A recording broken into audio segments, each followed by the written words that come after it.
zaberáme neuveriteľne veľa miesta, že je to veľký problém v dnešnej dobe.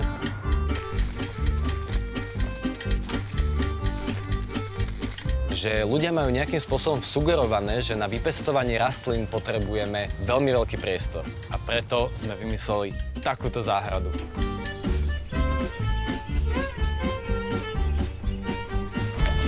Táto vertikálna záhrada je náš rodinný projekt.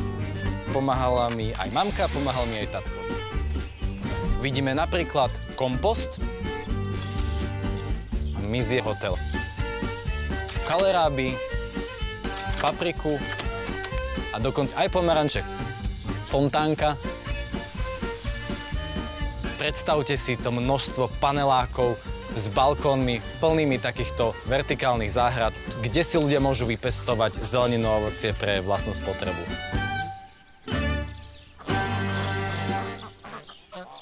Come on, yippee, yippee, yeah.